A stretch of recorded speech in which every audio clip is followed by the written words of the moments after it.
You have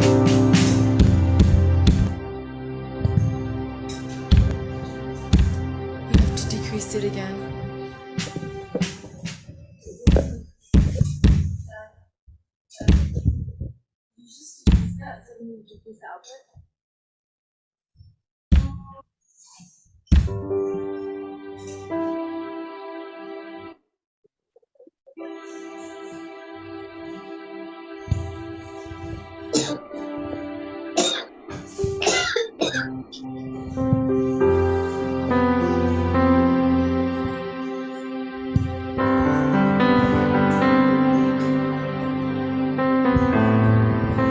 Haleluya, Shalom.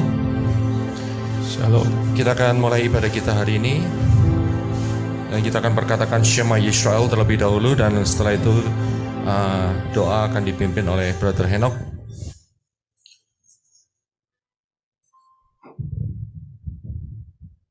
Muted.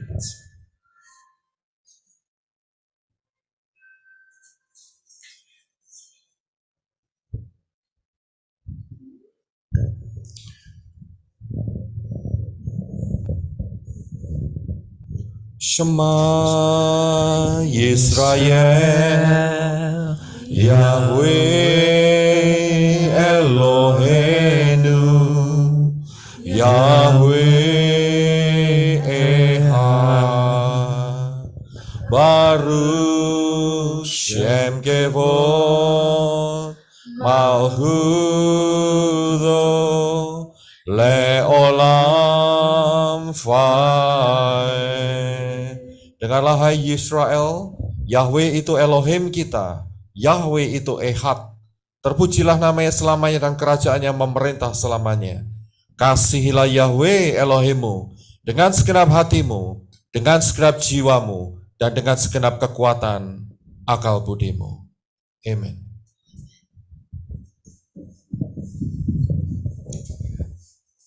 Bapak Yahweh Bashem Adon Yeshua, terima kasih buat kasih setiamu dan kehidupan kami sampai hari ini. Terima kasih untuk saat ini Bapak Yahweh, kami Engkau beri kesempatan sekali lagi untuk memuliakan menyembah Engkau, untuk menghormati sahabatmu Tuhan Yesus Masih, biar apa yang kami lakukan hari ini, apa yang kami kerjakan, semuanya untuk memuliakan-Mu, namamu dipermuliakan. Dan juga Engkau memberkati firman-Mu yang disampaikan oleh pelayan Pak Yosef Roy, biar banyak jiwa-jiwa dituai untuk kerajaan-Mu. Kau juga urapi setiap peralatan yang kami pakai, semua berjalan dengan lancar, sempurna sampai selesainya. Juga untuk penyembahan pujian kami, biar menjadi dupa yang harum, yang menyerahkan hati-Mu ya Bapak Yahweh. Dan juga Bapak Yahweh, Engkau butakan mata si Satan, butuhkan pendengaran dan juga penciumannya, sehingga dia bisa mendengar, tidak bisa melihat apa yang kami lakukan, tidak bisa mendengar apa yang kami katakan, juga dia tidak bisa mendeteksi keberadaan kami di mana masing-masing berada, sehingga dia tidak ada akses untuk bisa mendakwa setiap kami dari hari ini di hadapan-Mu seterusnya. Sekali mengucap syukur Bapak Yahweh, dalam nama-Mu Tuhan Yesus kami berdoa. Amin.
Korban yang harum yang menyenangkan.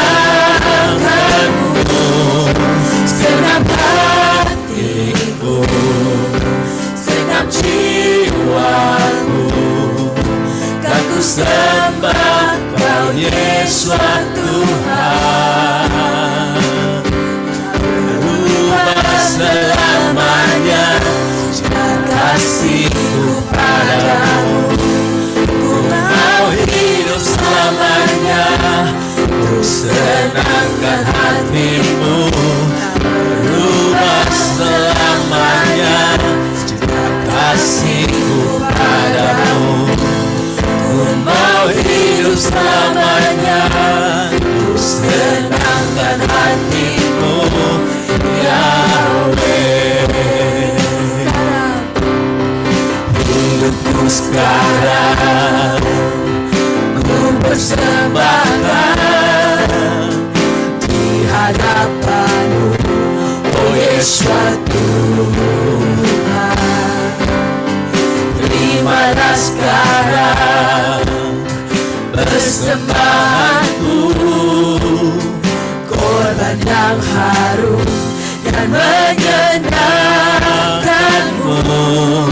Segenap hatiku, segenap jiwaku, kan ku sembah Kau Yesus Tuhan. Tak berubah, tak berubah selamanya cinta kasihku padamu. Ku mau hidup selamanya untuk senangkan hatimu.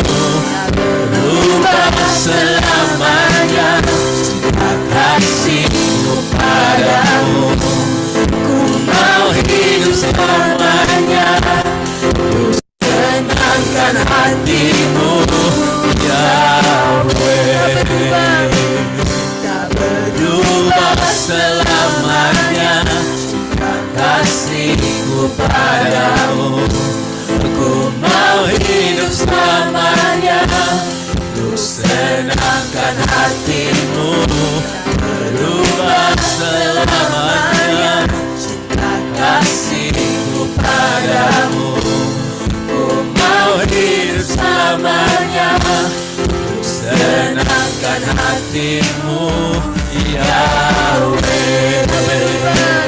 Tak berubah selamanya cinta kasihku padamu. Ku mau hidup selamanya untuk senangkan hatimu. Tak berubah selamanya cinta kasihku padamu. Ku mau hidup selamanya untuk senangkan hatimu, Yahweh. Selamanya cinta kasihku padamu. Ku mau hidup selamanya untuk senangkan hatimu. Tak berubah selamanya cinta kasihku padamu. Ku mau hidup selamanya untuk senangkan hatimu. Tak berubah selamanya cinta kasihku padamu. Ku mau hidup selamanya untuk senangkan hatimu. Tak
Yeshua kekasih jiwa.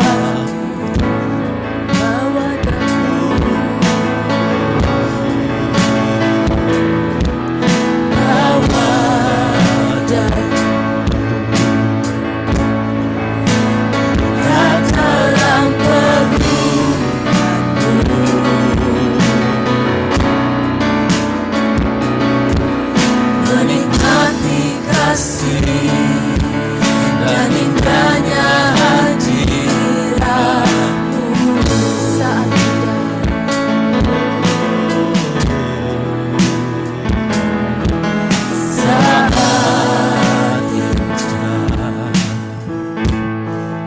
ku berhadapan denganmu,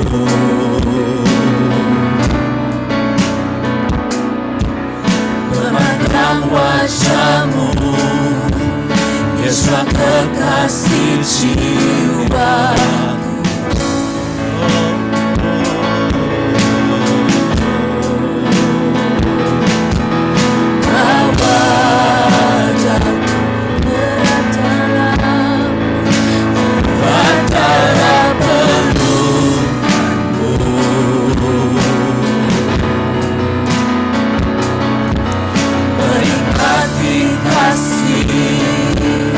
Dan indahnya hadiratmu,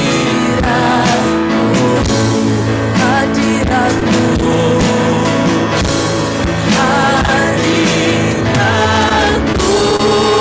Yahweh, ku rasakan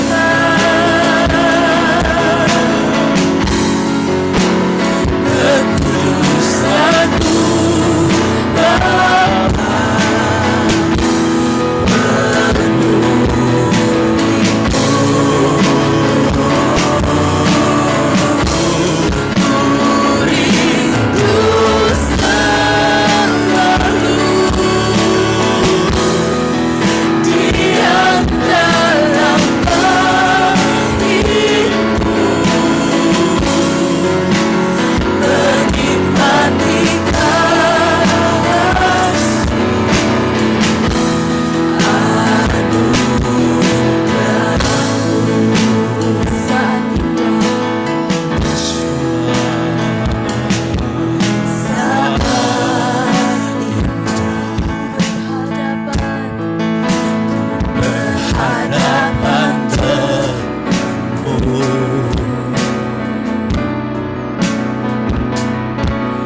Memandang wajahmu, Yesus kekasih jiwa. Kekasihku Yesus,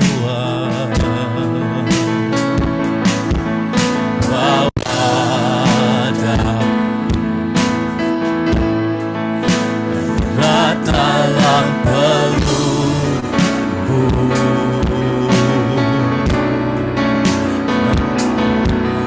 menikmati kasih dan indahnya hadiratmu.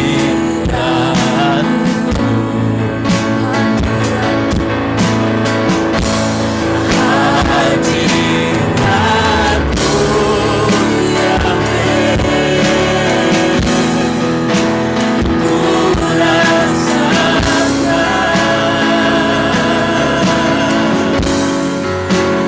kekudusan-Mu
Bapa Yahweh, dari atas kepala sampai tapak kaki Bapa Yahweh. Bapa Yahweh, kami doa Bapa Yahweh, biar Toramu seperti biji yang tertanam tanam di dalam hidup kami. Biar kami bertumbuh, berbuah sesuai dengan Torah-Mu, Bapa Yahweh Yeshua Mashiach. Jauhkan kami semua sekarang ini, Bapa Yahweh, yang ibadah daripada roh-roh jahat, pikiran-pikiran dari roh-roh jahat. Kami doa, Bapa Yahweh, biar kami bisa fokus, Bapa, kepadamu, Bapa Yahweh Yeshua Mashiach. Isi hati kami dengan firman-Mu, dengan Torah-Mu, Bapa Yahweh. Biar iman kami terus teguh di dalam Engkau, Bapa Yahweh Yeshua Mashiach. Biar kami, Bapa Yahweh, iman kami tidak lelah, Bapa Yahweh. Biar kami tidak lelah di dalam Engkau, tapi kami terus maju, Bapa Yahweh.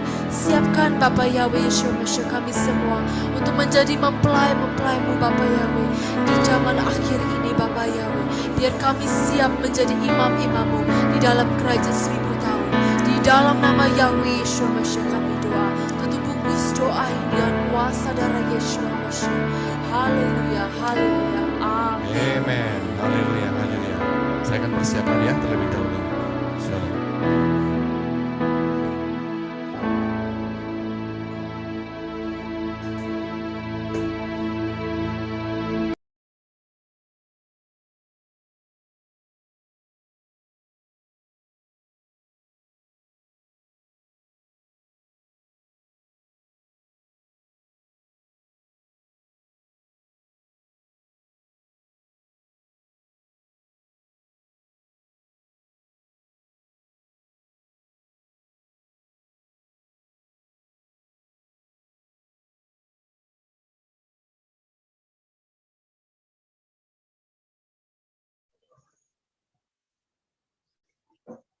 Haleluya.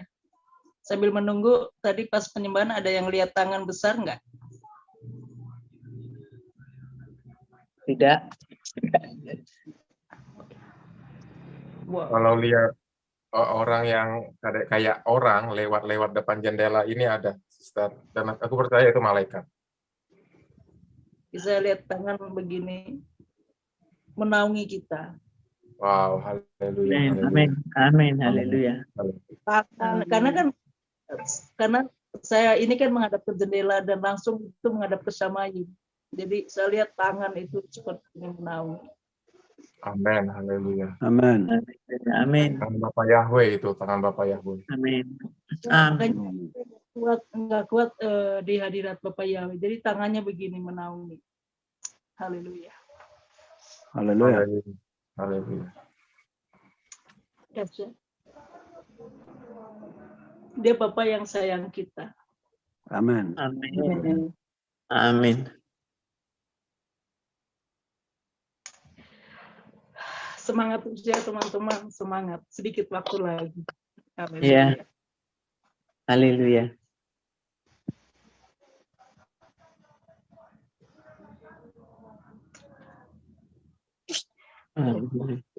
Jadi ini materai ke-6 ya. Empat. Materai kedua, ketiga, keempat. Maksudnya di situ dibuka tadi berapa? Wahyu berapa kan? Wahyu 6. Oh ya, Wahyu 6 maksudnya. Maksudnya itu Wahyu. Dan Pak Ron membahas 3 materai hari ini. Materai kedua, ketiga, keempat yang akan dibuka. Haleluya. Luar biasa. Dulu waktu saya masih di sekolah teologi udah diajari itu, cuman ya nggak kebuka se-clear sekarang. Karena ada dari salah satu organisasi mungkin gereja All Nation, saya sebut aja gereja segala bangsa, itu kan wah, itu juga detil juga dalam pelajaran itu, cuman masih dalam pola ayunan kan. Jadi saya ngerti tabernakel juga di situ, cuman tidak se-clear yang sekarang yang dijelaskan oleh Pak Roy. Luar biasa. Jadi, digali lebih dalam lagi. Haleluya.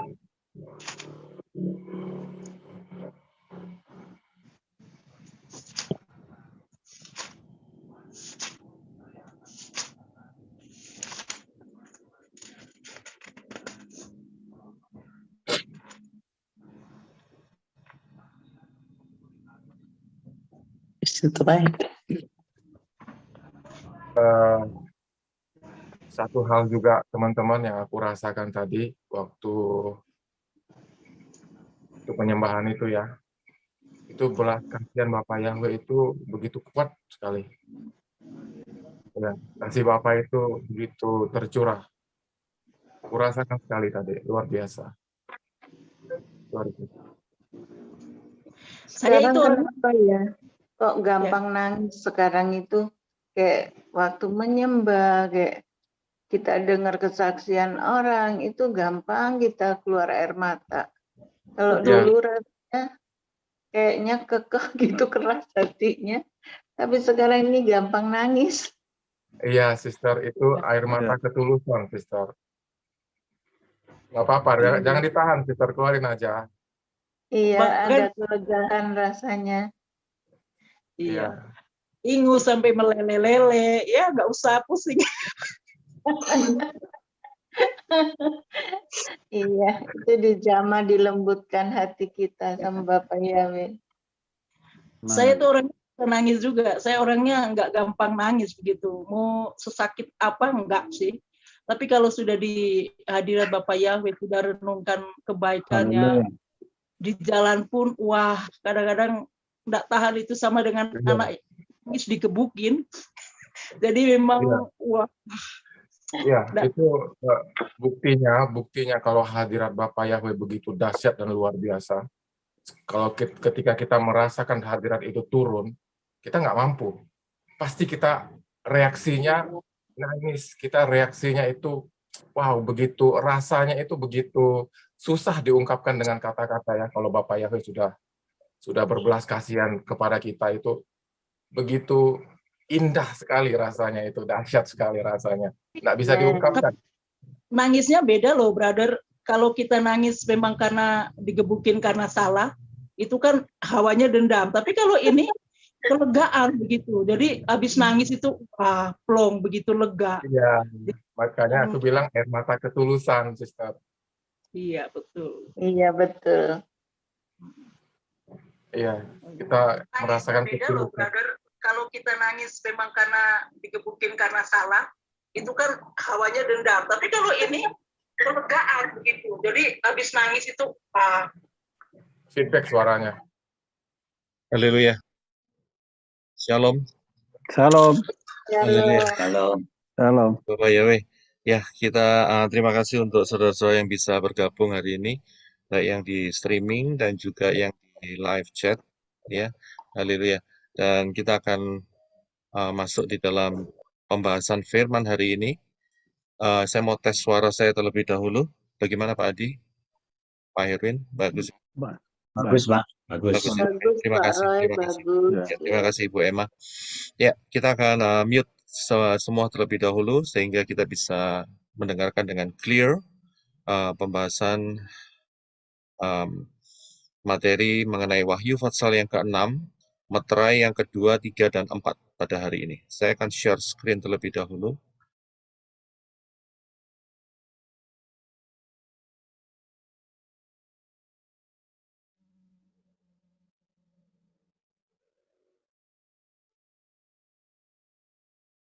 Ya, haleluya.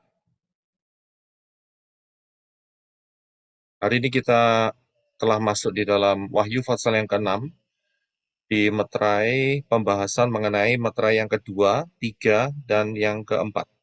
Ya, saya jadikan satu saja karena sebetulnya ini arahnya cuma satu, 3 meterai ini ya.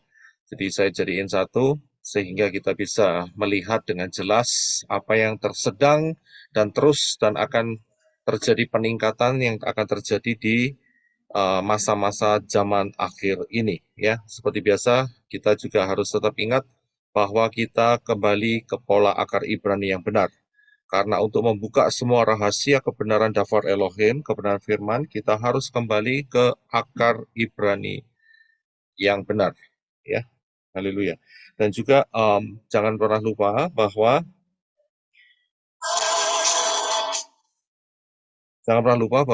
pola akar Ibrani yang benar ini kaya raya. Ya, dan sangat luar biasa sekali, sangat detail, ya. Dan saya bilang ini keajaiban Bapak Yahweh yang super dahsyat, super maha dahsyat. Sehingga Bapak Yahweh itu mempersiapkan ya bagi orang-orang yang mencintai Elohim, ya, mencintai Elohim, mengasihi Elohim, Bapak Yahweh. Sebentar ya, suara saya agak feedback, sebentar ya, sebentar.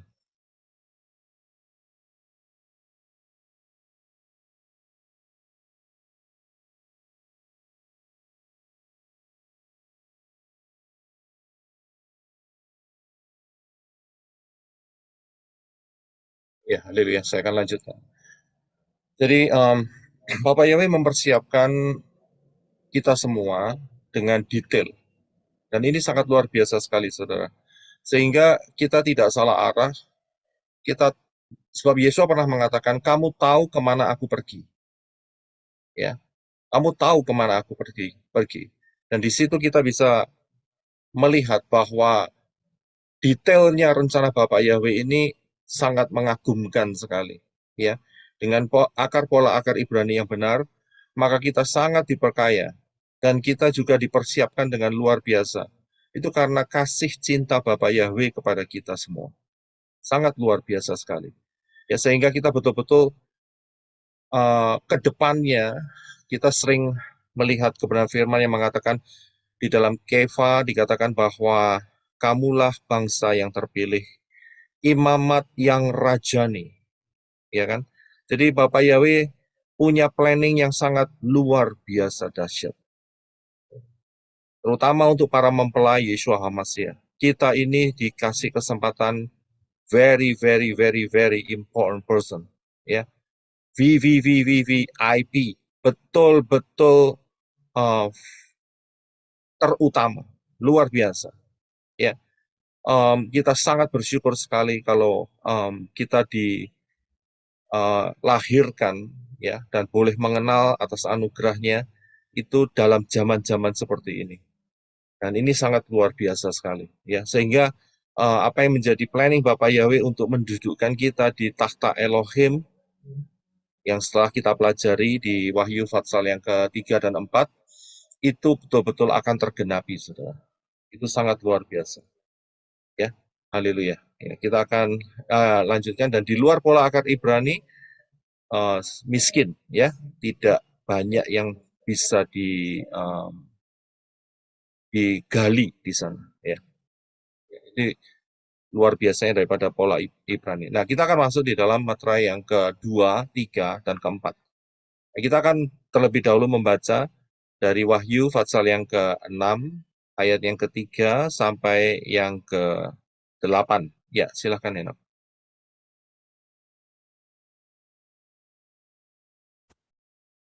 Dan ketika dia membuka materai yang kedua, aku mendengar makhluk hidup kedua yang berkata, marilah dan lihatlah.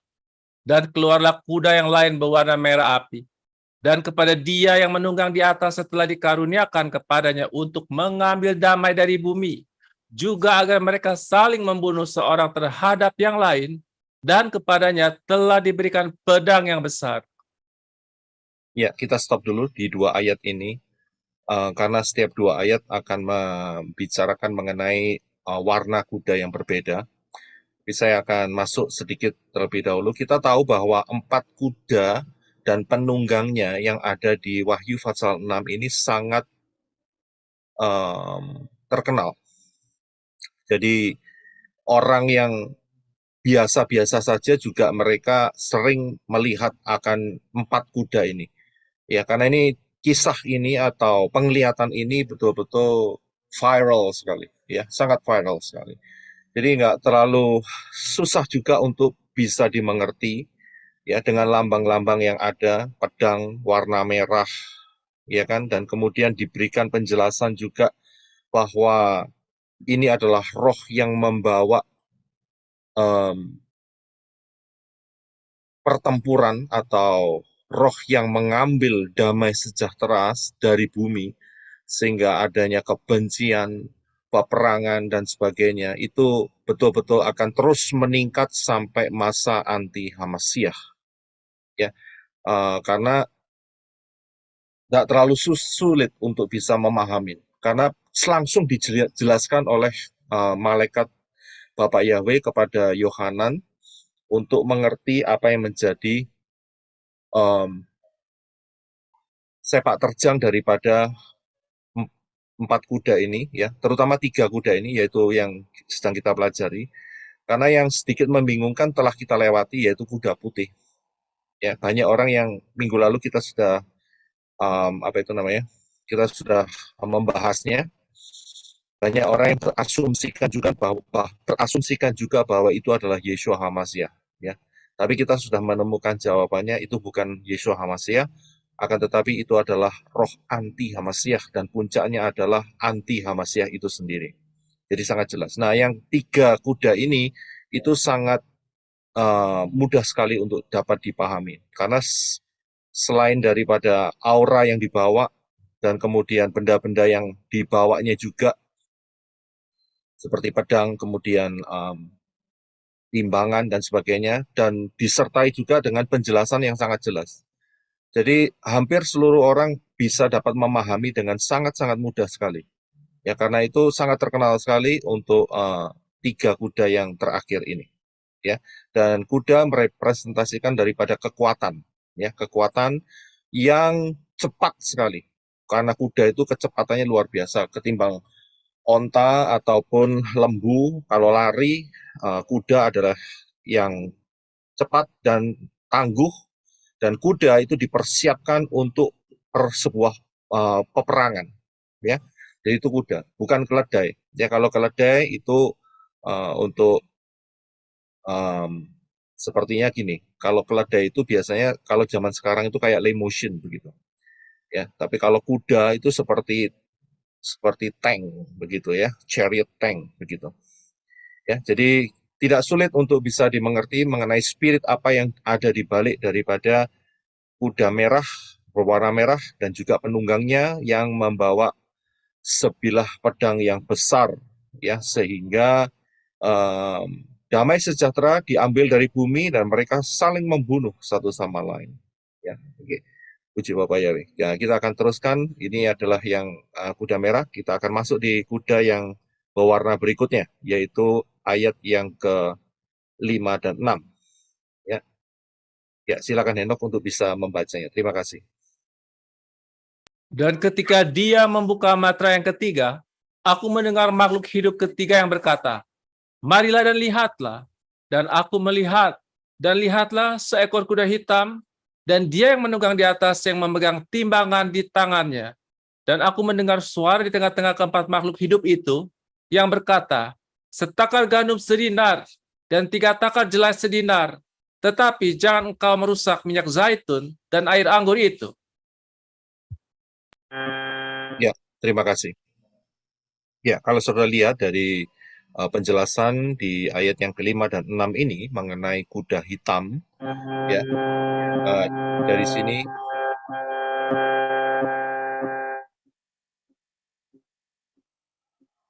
ada suara, ya.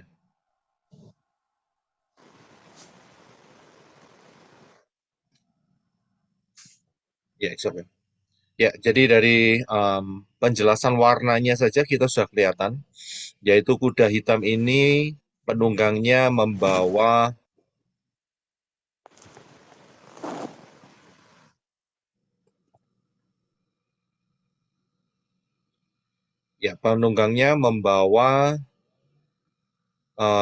timbangan, ya, dan kuda ini berwarna hitam, dan sangat dijelaskan gampang sekali untuk bisa dipahami bahwa inilah roh, yaitu roh yang mengobrak-abrik ekonomi dunia. Ya, roh yang mengobrak-abrik ekonomi dunia sehingga ekonomi dunia ini menjadi gelap, ya, hitam seperti kuda hitam, dan juga penunggangnya membawa timbangan, ya, membawa timbangan. Jadi ini bercerita mengenai global ekonomi yang kedepannya saat zaman anti HaMashiach itu betul-betul bukan satu masa yang mereka idam-idamkan sekarang ini, yaitu prosperity, ya, prosper, kelimpahan dan sebagainya, tetapi akan terjadi sebaliknya, yaitu terjadi perekonomian yang sangat-sangat hitam, sangat-sangat gelap, dan sangat-sangat buruk. Serta juga dijelaskan oleh malaikat di dalam ayat yang ke-6, dan dikatakan bahwa setakar gandum itu sedinar, dan 3 takar jelai itu sedinar. Saudara tahu 1 dinar itu adalah upah daripada orang bekerja 1 hari. Ya, memang di belahan dunia ini tidak sama upah minimumnya ya. Upah setiap harinya itu berbeda. Ya, jadi tidak sama. Akan tetapi dengan ekonomi yang berat, maka daya beli mereka pun juga akan sangat berat sekali. Saya tahu bahwa upah minimum di Jakarta itu kalau nggak salah sekitar 5 sampai 6 juta kalau nggak salah. Benar begitu ya, Pak Herwin?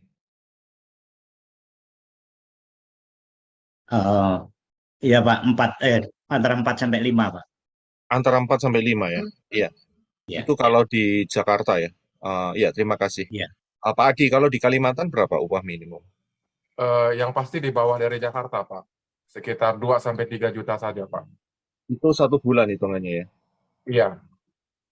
Ya, oke. Terima kasih, Pak Adi. Ya, kita ambil yang di Jakarta ya. Kira-kira yang 5 ya? Oke, kalau 5 juta ya. 5 juta itu per bulan ya? Iya, per bulan. Ya, Betul. 1 minggu kerja berapa hari? 5 hari. 5 hari. Berarti anggaplah 1 bulan kerja 22 hari ya. Berarti 5 juta dibagi 22 ya. Itu berarti 1 harinya cuman 227.000. 227.000 per hari. Ya, bayangkan saja belum tempat tinggal, belum transportasi, belum makan.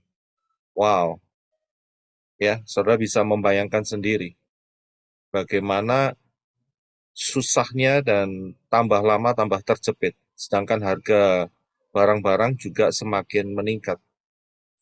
Saudara juga nggak bisa bandingkan, wah enak Pak di Amerika Pak, gitu, ya kan? Upahnya besar, begitu. Tetapi saudara juga harus lihat bahwa pengeluarannya juga besar juga, saudara. Nggak main-main.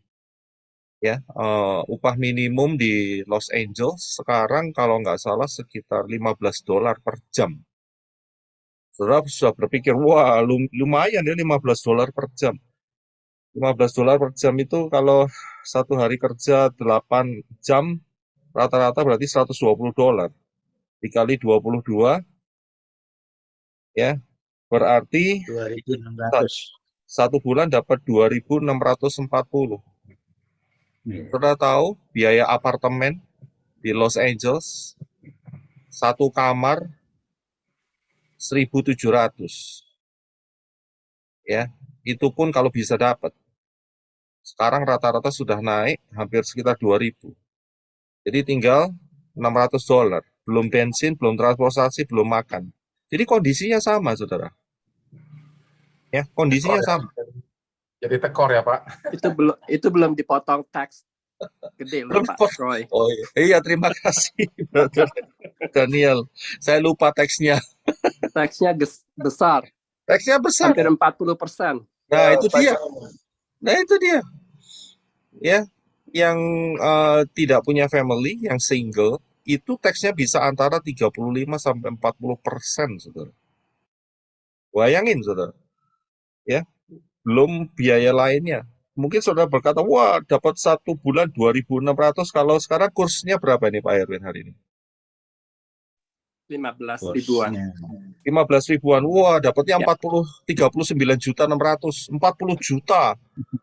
Buat pikiran orang Indonesia itu sudah wah luar biasa, nggak ngerti. Belum dipotong pajak, belum masih banyak yang harus dilewati itu masalah ekonomi. Saudara bisa lihat di sini. Ya, karena itu apa yang dikatakan setakar gandum sedinar, 3 takar jelai sedinar, itu betul-betul dialami, saudara. Dialami. Ya, kalau melihat masa sebelum 2020 sebelum terjadi lockdown, ya, itu harga harga gula dibandingkan dengan sekarang itu bisa naik sekitar 3 sampai 4 kali lipat, saudara. Ya, nggak main-main, saudara. Dan ini ke depannya ini sangat masuk di dalam zaman anti Hamasiyah itu sangat mengerikan sekali. Jadi jangan berpikir, wah kalau ketinggalan masih bisa ada kesempatan untuk menikmati hidup. Saya bilang tidak ada. Ya, sangat-sangat mengerikan sekali. Tapi di sini juga dikatakan bahwa tetapi jangan engkau merusak minyak zaitun dan air anggur itu. Nah, banyak orang yang mengatakan bahwa ini adalah makna rohani, yaitu sukacita dan sebagainya. Ya, boleh-boleh saja mereka mengatakan seperti demikian, nggak ada masalah. Tetapi konteks daripada pembicaraan ini adalah masalah ekonomi. Jadi, mengenai minyak zaitun yang tidak dirusakkan dan air anggur itu berbicara hal-hal yang mahal. Ya, hal-hal yang mahal. Jadi hanya sedikit orang saja yang bisa bertahan karena memang mereka mampu di dalam keuangannya itu, begitu. Ya, sehingga minyak zaitun dan anggur tidak terjamah. Ini adalah komoditi yang mahal, minyak zaitun itu, ya. Jadi ini yang digambarkan di dalam kitab Kilyahna ini, kitab Wahyu ini. Minyak zaitun itu sebagai komoditi yang mahal dan air anggur juga. Dan hanya orang-orang yang betul-betul mempunyai kemampuan yang di atas rata-rata yang mampu. Tetapi rata-rata di seluruh dunia akan terpuruk. Akan sangat-sangat terpuruk. Ya, dan dengan adanya perang yang tidak kunjung selesai, kita mendengar beberapa bulan yang lalu bahwa gandum itu sudah mulai di blokade, ya. Karena ternyata gandum dunia ini sebagian besar dihasilkan di tempat yang terjadi perang itu, saudara. Dan itu dipasok ke daerah-daerah Afrika dan sebagainya. Dan itu mulai menggoncang ekonomi di sana. Sudah masanya daerahnya kering, kelaparan, ditambah masalah perang, ya. Jadi sangat mengerikan sekali. Dan ini ada di depan mata kita ini sekarang. Ya, jadi spirit atau roh yang menggoncang, ya, ekonomi. So perhatikan ya, di sini kalau saudara bandingkan perbedaan perputaran roda ekonomi sebelum dan sesudah yang ada masalah kesehatan global itu gimana? Di Indonesia rasanya gimana? Terasa sekali atau tidak? Atau bisa merasa oke-oke aja atau gimana? Beri kita input nih di sini. Kalau di sini terus terang terasa sekali di sini. Di sini banyak toko yang sudah pada ditutup. Dan kemudian daerah Chinatown itu yang dulunya ramai sekali, sekarang tinggal 25-30%, sepi. Ya. Mirip Pak, mirip Ya, Jakarta juga terasa, demikian. Terasa juga ya. Iya, jadi ini masalah global.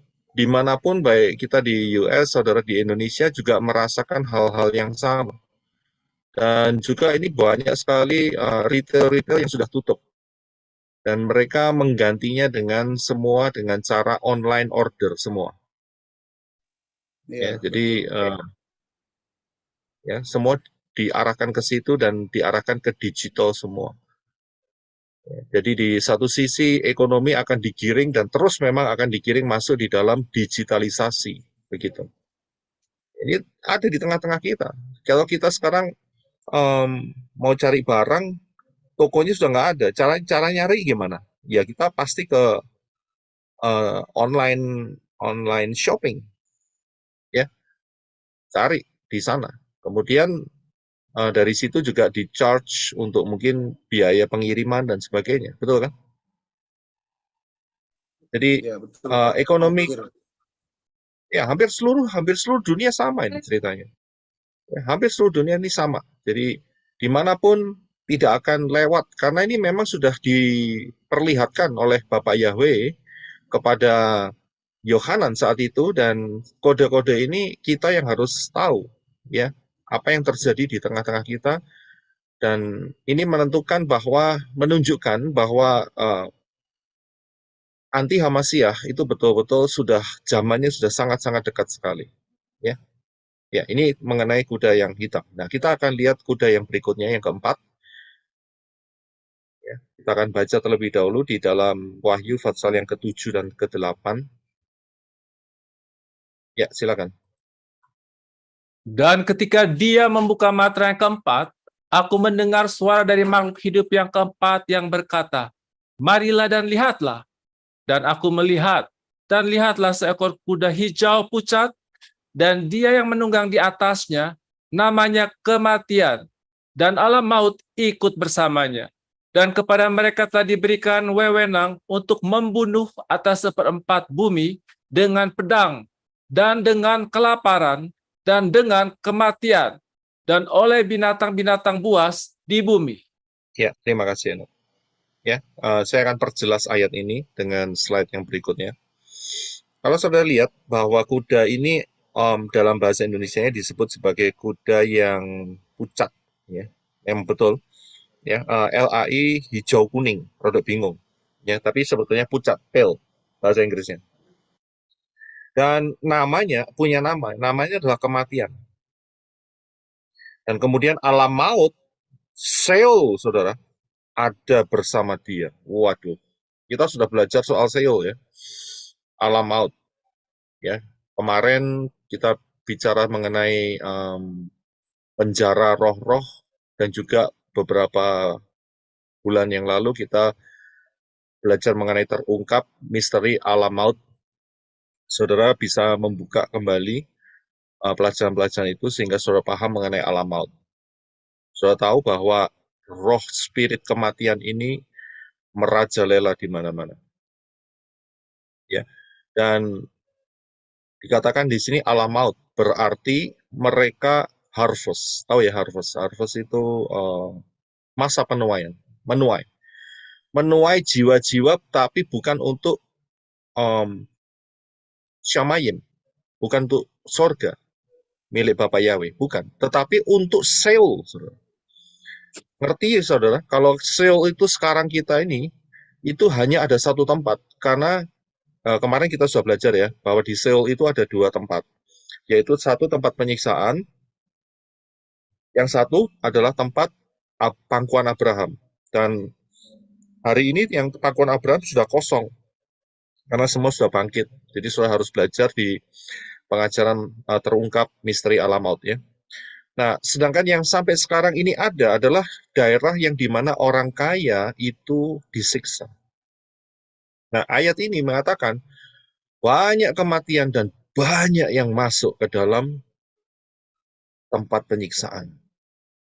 Ya, saudara coba lihat pengajaran yang kemarin, ya, sehingga dapat sangat jelas sekali untuk mengerti apa yang terjadi dialami oleh orang kaya, ya, yang juga adalah anak Abraham. Nah, jadi kekuatan ini itu membawa banyak sekali jiwa masuk ke dalam alam maut untuk dimasukkan di dalam tempat penyiksaan. Ya, dan dikatakan bahwa kekuatan ini juga dikasih wewenang untuk membunuh, ya, atas 1/4 penduduk, 1/4 bumi dengan apa tadi? Dengan pedang. Siapa yang punya pedang? Yaitu kuda merah, ya kan, dan penunggangnya. Kemudian dengan kelaparan ini urusan dengan ekonomi, yaitu kuda hitam. Jadi kuda yang kekuatan yang pucat, kuda hijau pucat ini merepresentasikan penggabungan kekuatan antara perang dan kesulitan ekonomi, ya, dan juga plus oleh binatang-binatang buas. Apa itu binatang buas? Saudara, ya, kalau dulu mikir, wah, binatang buas berarti akan ada banyak singa, macan, begitu ya, buaya gitu, terlepas gitu ya. Enggak seperti itu, saudara. Binatang buas itu nggak dijelaskan ini besar atau kecil. Yang saudara lihat di atas itu ya, yang bentuknya bulat-bulat, warna biru, ada yang warna merah di dalam darah. Itu kan binatang itu, saudara. Bisa matiin orang kan, lewat kekhawatiran, lewat banyak hal ya yang sudah terjadi di tengah-tengah kita dalam 2-3 tahun ini. Jadi saudara saat berpikir ini binatang buas, jangan berpikir gajah atau apa itu namanya yang besar-besar seperti itu, tidak. Tetapi yang tidak kelihatan oleh mata, yang kasat mata, yang sangat-sangat kecil sekali dan kalau dilihat harus pakai mikroskop yang elektron lagi. Bukan sembarang mikroskop. Yang punya kekuatan kelipat gandaan untuk bisa melihat yang lebih kecil dan paling kecil. Saudara bisa lihat di sini. Itu binatang itu. Kenapa? Karena memang nggak punya mata, memang nggak punya mulut, tapi berlipat ganda, saudara. Dapat melipat gandakan dirinya dengan cepat lagi. Dan bisa membunuh. Ini binatang-binatang yang direkayasa juga. Ya, jadi ini sudah terjadi di tengah-tengah kita. Jadi kekuatan yang terakhir ini merupakan kekuatan gabungan, ya, antara kuda merah, kelaparan, kuda hitam, yaitu mengenai kesulitan ekonomi, dan juga sudah tahu yang namanya masalah kesehatan dunia, ya. Itu juga dihajar juga, sehingga membawa kematian-kematian. Ini sudah ada di tengah-tengah kita. Ya, nah, kita akan lanjutkan. Nah, ini seperti yang namanya domino effect. Saudara tahu ya, domino effect ya. Kalau saudara main domino, kemudian Efek domino. Iya, efek domino. Efek domino. Efek domino itu bahasa Indonesianya, kalau Inggrisnya diwalik domino effect. Oh iya, iya betul. Ya, ya ini memang keunikan bahasa Inggris dengan Indonesia harus dibolak-balik gitu ya. Domino effect. Ya, ini saya lihat cucu saya, dia bukan punya domino, tapi dia punya balok kecil-kecil, dia susun seperti ini, kemudian dia sentil, jatuh semua. Ya, ini seperti ini. Jadi 3 kuda ini seperti ini, saudara. Punya domino effect. Jadi saling berkaitan satu sama lain. Kalau sudah ada perang, ya sudah pasti ekonominya morat-marit. Ya, ini belum onde-onde itu meledak seperti yang di Hiroshima dan Nagasaki itu.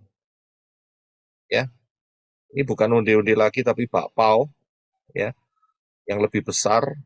Ya, nah itu kalau meledak bisa dibayangkan, saudara. Ya, yang dikirim sama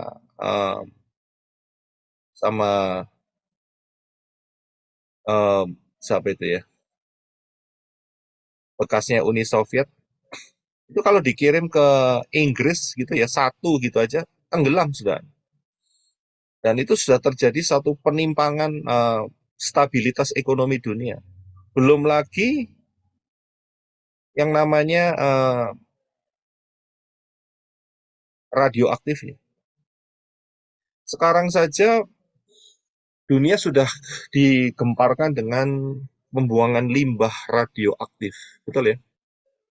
Di Fukushima. Di orang-orang sudah khawatir semua. Apa dampaknya? Dampaknya pasar ikan sepi. Ikan pada mati. Nah, ikan belum mati, tapi mengandung itu dia, apa itu namanya? Radioaktif, betul ya? Ya.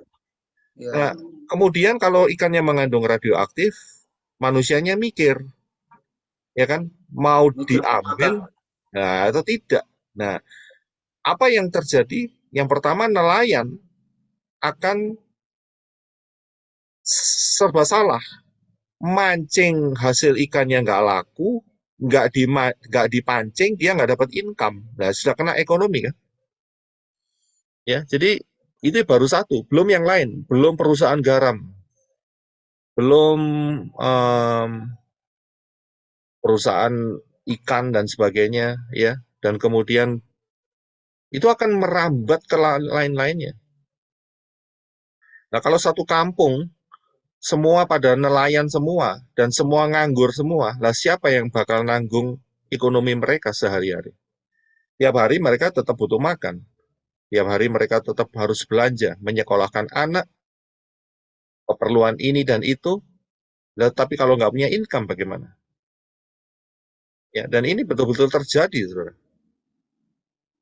Dan cukup, saya nggak tahu ini di balik ini ada apa, tapi yang jelas inilah masanya di mana kita ditunjukkan oleh Bapak Yahweh bahwa zaman kita ini adalah zaman di mana belum pernah dan tidak akan pernah terjadi lagi. Ya, jadi inilah yang ada di tengah-tengah kita sekarang ini. Orang nggak mau beli ikan, oke, beli ayam. Nanti ayamnya direkayasa kena yang namanya flu burung. Pernah tahu ya? Pernah dengar ya flu burung? Akhirnya nggak pada makan ayam. Oke, kalau gitu makan beef saja, makan sapi. Tapi sapinya kena virus sapi gila berapa tahun yang lalu. Ya, jadi semuanya bakal diporak-porandakan gitu. Ya. Nah, nanti kita akan melihat apa tujuannya. Ya. Kita akan lanjutkan. Nah, kita akan baca bahwa semua ini adalah rekayasa daripada mastermind-nya. Si mastermind-nya. Siapakah si mastermind-nya? Tidak lain adalah di dalam Yohanes 8 ayat 44. Ya, silakan Henok untuk dibaca. Kamu berasal dari bapakmu si Satan, dan kamu ingin melakukan hasrat-hasrat bapakmu. Ia adalah pembunuh manusia sejak semula, dan dia tidak berdiri dalam kebenaran, karena kebenaran tidak ada di dalam dia. Tatkala seseorang berkata dusta, dia berkata dari dirinya sendiri, karena dia dan bapaknya adalah pendusta. Ya, terima kasih. Saudara bisa melihat di sini, Yeshua mengatakan bahwa Satan adalah pembunuh manusia sejak semula. Jangan pernah berpikir bahwa Satan tuh ngasih gratis. Ada orang minta kekayaan sama Satan, dikasih, dapat, mujizat terjadi. Sekejap mata bisa berkelimpahan, ya. Tapi ingat, Satan tidak pernah kasih gratis. Tidak pernah kasih free, tidak pernah kasih dengan cuma-cuma. Dia akan minta sesuatu. Apa yang dia minta?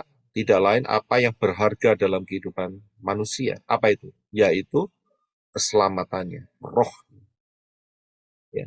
Jadi jangan macam-macam untuk berpikir bahwa, oh kalau dapat dari setan itu cuma-cuma, free begitu ya, gratis.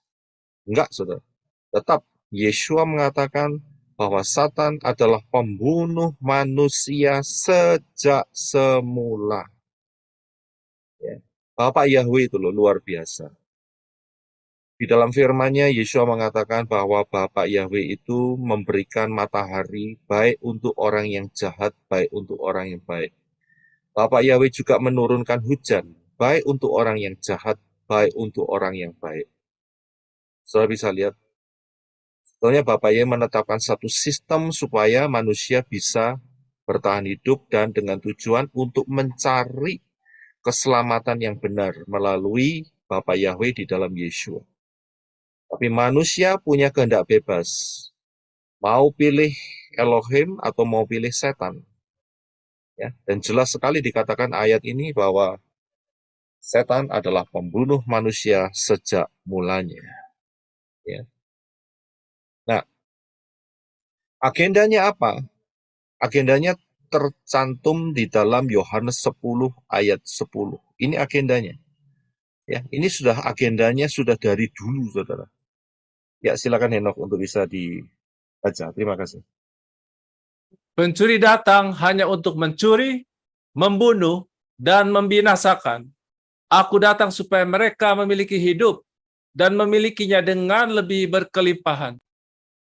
Ya, terima kasih. Ya, sudah bisa lihat di sini.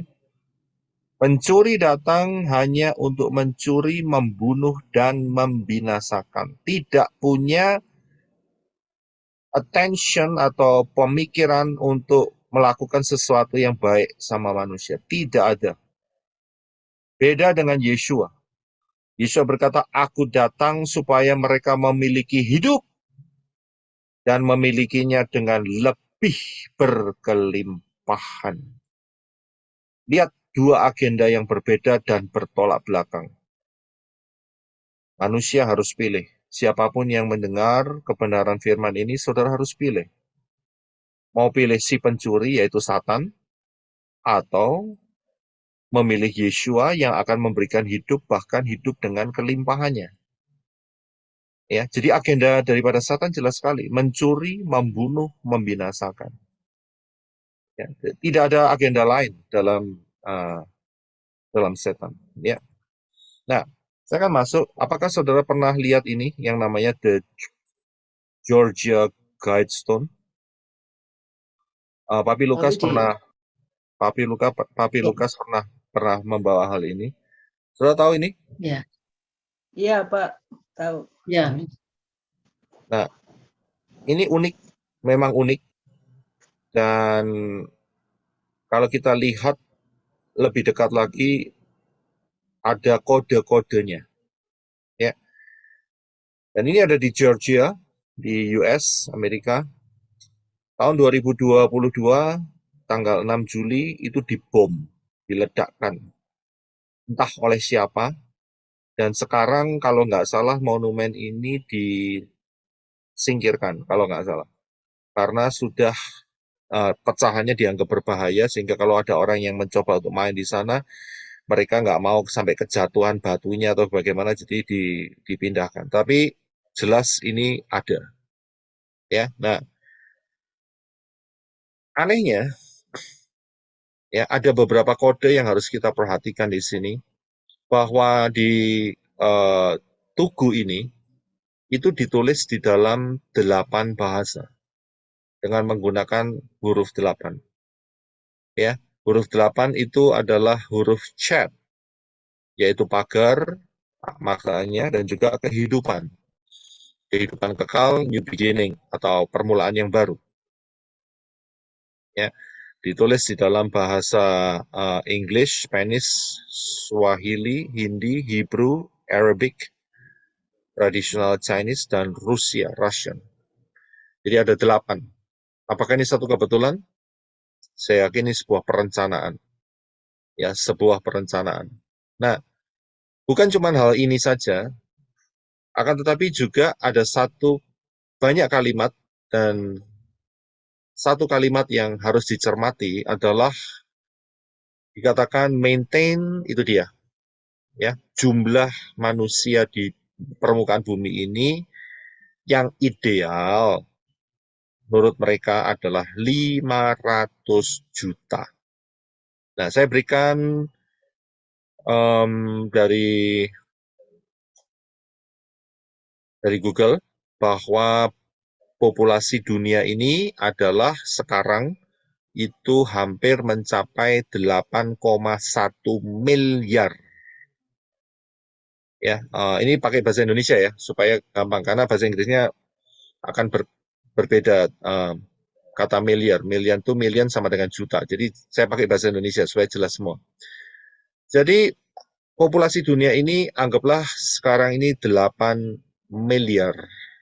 Kalau idealnya cuma 500 juta, berarti itu ada perhitungan yang setelah saya buat sebelah kanan. 8 miliar dikurangin 500 juta, sisanya adalah 7,5 miliar. Ya, bahasa Indonesia ya, miliar. Nah, ini yang nggak boleh ada, 7,5 miliar. Ini nggak sedikit loh, saudara.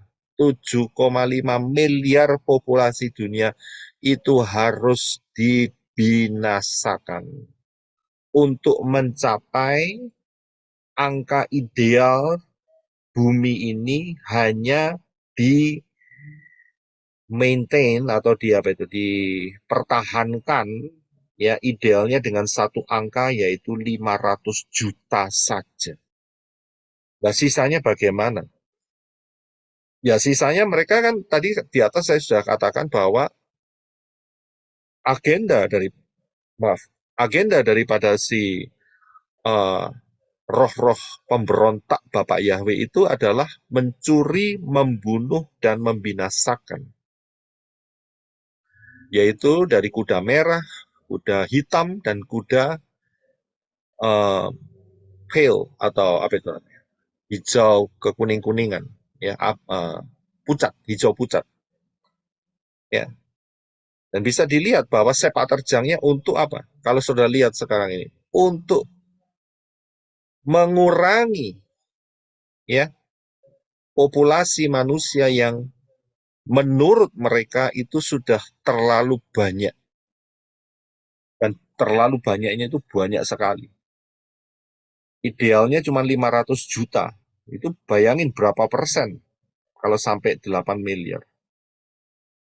Ya, dan mereka, ya itu dia. Apa yang terjadi ya, bagaimana caranya? Ya perang.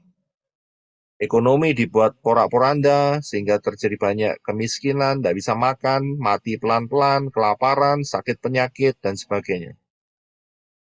Ya, inilah yang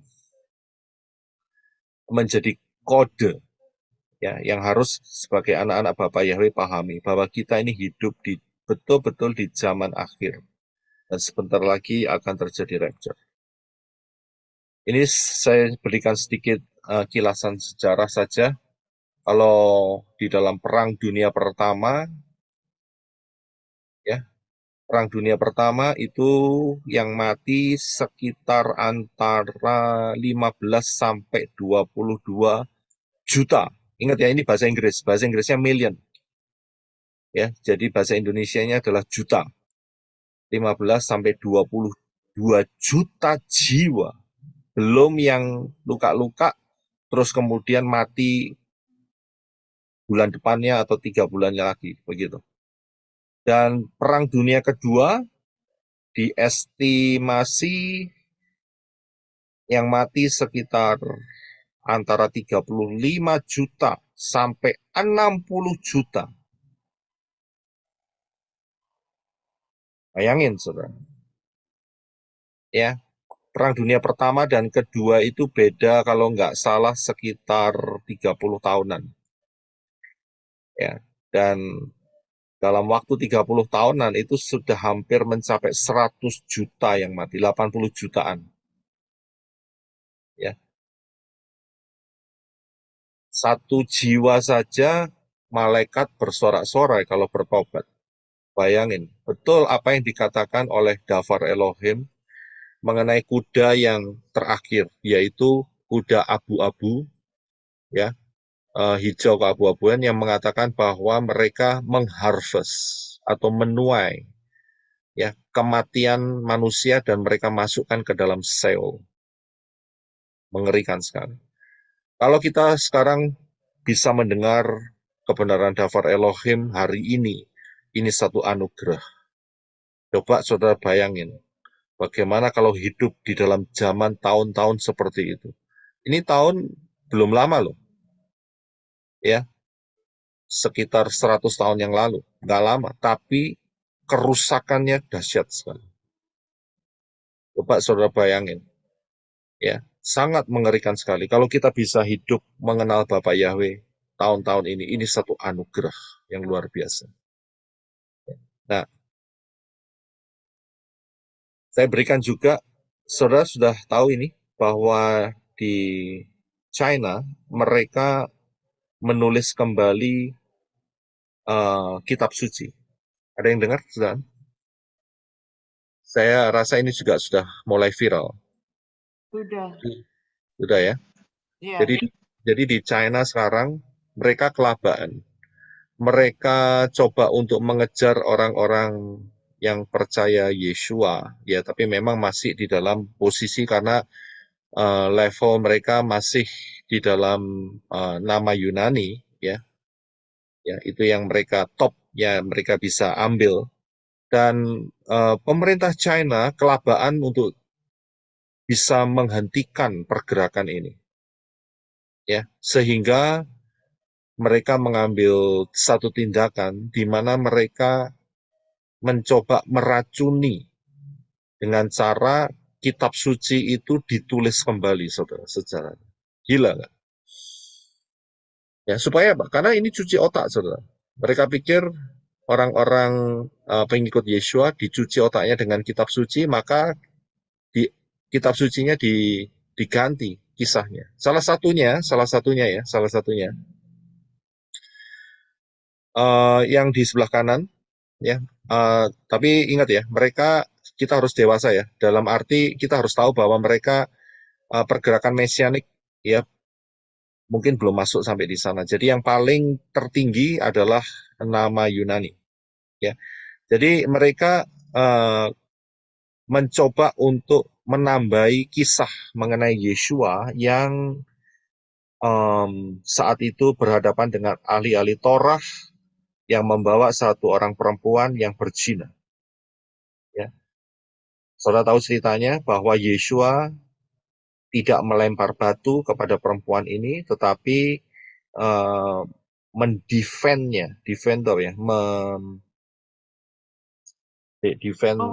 Mempertahankan. Ya, dia mempertahankan supaya perempuan ini nggak di stone ya, nggak dilempari batu. Nah, Membela. ya membela. Ya, terima kasih. Ya, tapi di dalam kitab suci gadungan ini yang dikeluarkan oleh pemerintah China, mereka tambahin satu kalimat ya, beberapa kalimat dikatakan bahwa setelah mereka pergi semua orang-orang Torah itu, Yesuanya itu ya yang mereka sebut ya Yunani itu, dia lempar batu kepada perempuan ini. Itu kan kisahnya ditambahin ya. Dan kemudian dikatakan bahwa si sang juru selamatnya mengatakan bahwa aku juga adalah orang berdosa. Nah, anak-anak yang membaca kisah ini akan teracuni, jelas langsung. Sudah lihat ini pergerakan setan, ya. Ceritanya nggak dihapus atau dipalsukan semua, tidak. Tetapi ditambahi, saudara. Kitab Wahyu mengatakan siapa yang menambahi kebenaran firman akan ditambahin malapetaka. Ya kan? Dan ini sudah terjadi di tengah-tengah kita. Dan ini barusan saja dikeluarkan. Dan ini sangat viral.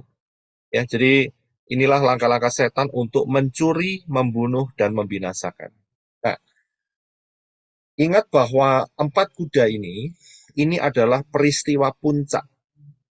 Ya, peristiwa puncak. Sekarang ini kita sedang mengarah dunia ini, sedang mengarah ke puncaknya. Jadi 4 kuda ini berbicara mengenai puncak-puncaknya. Nah, seringkali ada yang bertanya begini, Pak, kita ini sudah masuk di meterai keberapa? Pertanyaan itu tidak ada jawabannya. Kenapa? Karena kekuatan meterai 4, terutama 4 kuda ini gabungan. Tadi kan saya sudah katakan di atas bahwa ini adalah seperti domino efek domino. Ya, jadi ini bergabungan, jadi gabungan. Jadi nggak bisa tahu, nanti kuda putih sendiri waktunya sekian bulan, sekian tahun, kemudian kuda merah sekian bulan, sekian tahun, kemudian kuda hitam sekian bulan, sekian tahun, atau kuda yang terakhir sekian bulan, sekian tahun. Tidak demikian. Kalau saya lihat, perhatikan saja. Dengan adanya peperangan, maka ekonomi dunia tergoncangkan. Dengan adanya penyakit yang menyebar ke seluruh dunia, ya, binatang-binatang buas, ekonomi tergoncangkan. Toko-toko pada sepi, perusahaan-perusahaan pada bangkrut semua. Ya, jadi kita nggak ada jawabannya untuk masalah kita ini sudah di meterai yang keberapa ya? Nggak ada. Karena mereka ini bergerak bersama-sama. Dan ingat, saya harus kasih tahu bahwa 4 kuda ini mencapai puncak-puncaknya, yaitu zaman anti-Hamasya. Ya. Sekarang ini kita baru merasakan imbasnya. Ya. Jadi arahnya mereka sudah ke sana. Kita merasakan asap-asapnya begitu. Tapi sebetulnya ini adalah puncak-puncaknya. Nah, ini yang harus saya kasih tahu mengenai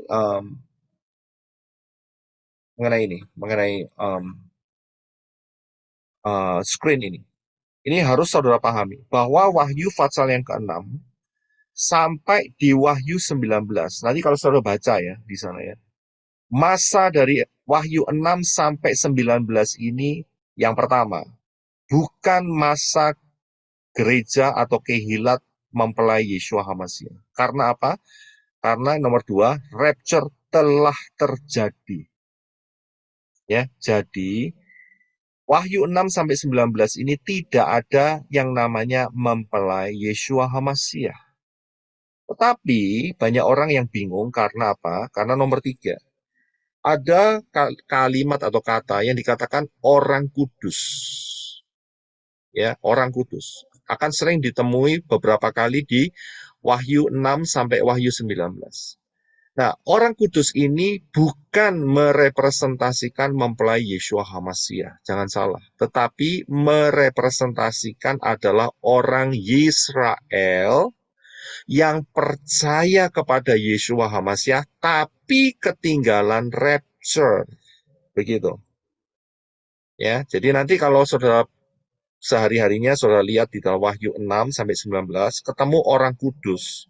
Saudara jangan berpikir, oh ini gereja, ini mempelai Yeshua HaMashiach. Salah, tidak. Jadi Wahyu 6 sampai Wahyu 19 itu tidak ada yang namanya mempelai Yeshua HaMashiach di sana. Karena rapture telah terjadi. Ya, jadi saudara pahami. Ini yang bikin bingung banyak orang. Ya, tapi sebetulnya mudah kalau mereka mau kembali ke pola akar Ibrani yang benar, ya, bahwa inilah masa 666 di mana masa penghukuman buat 2 golongan. Yang pertama adalah Israel yang sampai hari ini menolak Yeshua HaMashiach sebagai juru selamat, sebagai Mesias. Yang kedua adalah orang-orang Goyim yang menolak keselamatan yang diberikan oleh Bapa Yahweh di dalam Yeshua HaMashiach. Ya, jadi ada 2 golongan dalam masa 666 ini yang dihajar oleh masa anti HaMashiach ini, oleh murka Elohim. Ya, murka Elohim melalui anti HaMashiach. Jadi saudara paham ya? Saat saudara baca, oh ini apa ada orang kudus di ayat sekian antara Wahyu 6 sampai 19. Ini kan berarti ada yang mempelai Yeshua HaMashiach masih ini. Tidak, salah. Ya, jadi kita harus paham. Ya. Nah, saya berikan sedikit masukan bahwa nubuat di dalam Tanakh ini kurang hal ini. Ya. Nubuat dalam Tanakh dan Brit Gadasah itu pasti terjadi. Jadi jangan saudara berdoa untuk mengcancelnya. Misalnya, ya, saudara set up waktu berdoa, Bapak Yahweh tolong supaya masa 666 ini nggak ada, nggak mungkin. Ya, itu salah satu contohnya. Tidak mungkin. Ya, jadi daripada ngabisin energi model kayak gitu dan tersesat di dalam pengajaran-pengajaran yang nggak pasti, lebih baik jangan dilakukan. Ya. Berdoalah untuk keselamatan diri saudara sendiri dan juga untuk keluarga, rekan-rekan dekat yang Bapak Yahweh percayakan dalam hidup saudara. Nggak usah berdoa untuk masa dunia ini. Bapak Yahweh tolong supaya tidak ada perang nuklir. Nggak akan. Pasti akan ada nuklir. Ya. Jadi tidak menyia-nyiakan energi doa saudara. Ya, jadi nubuat yang sudah tertulis di dalam Tanakh dan Brit Gadasah pasti terjadi. Pasti. Jadi tidak perlu didoakan untuk di-cancel. Ya. Ya, haleluya, Bapak yang memberkati. Kita akan lanjutkan di minggu depan di meterai yang kelima. Ini cukup menarik, saudara. Ya, meterai yang kelima. Ya, sangat-sangat menarik. Nanti saudara bisa baca terlebih dahulu meterai yang kelima. Itu saya anjurkan saudara untuk baca persiapan ya, supaya saudara lebih paham. Itu baca di Wahyu Fatsal yang saudara bisa catat ya, saudara bisa catat ini ya. Wahyu Fatsal yang ke-6 saudara bisa baca ya. Kemudian juga Wahyu Fatsal yang ke-7.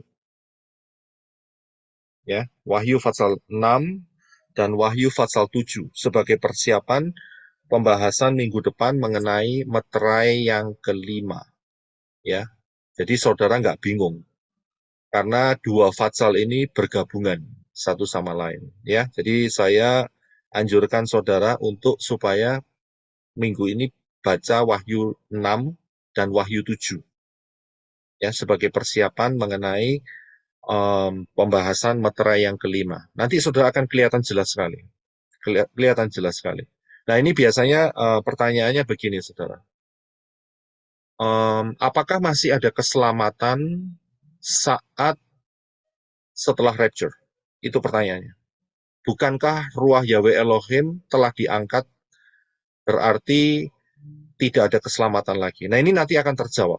Ya, karena itu saya anjurkan saudara untuk membaca. Ya, saudara catat di catatan saudara untuk bisa membaca Wahyu Fatsal yang ke-6, ya, meterai yang kelima, ya, ke bawah, ya, karena kita sudah selesai meterai 1 sampai yang ke-4, ya, sisanya saudara baca, dan kemudian seluruhnya saudara bisa baca di Wahyu Fatsal yang ke-7. Nanti akan terjawab, saudara. Ya, nanti akan terjawab. Nah,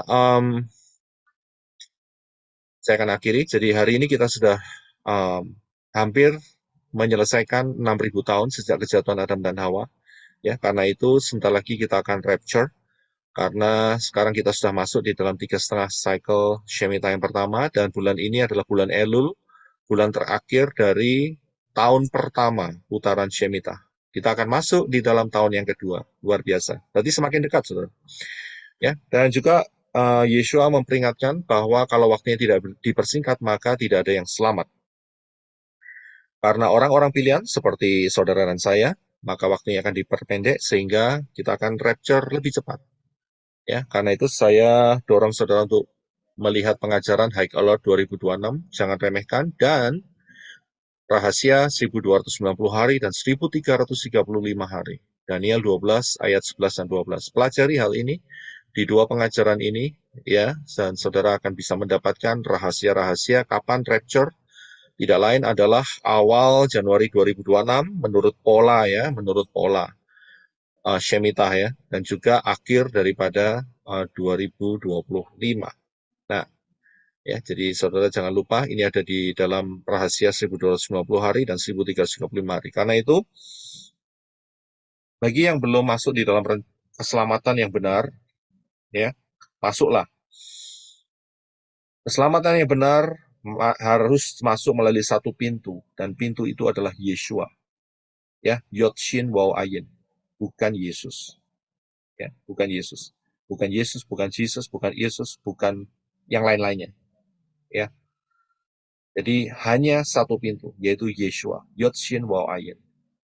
Ya, karena apa? Karena dari bangsa Yahudi. Dan juga siapa yang berseru kepada nama Yahweh akan diselamatkan.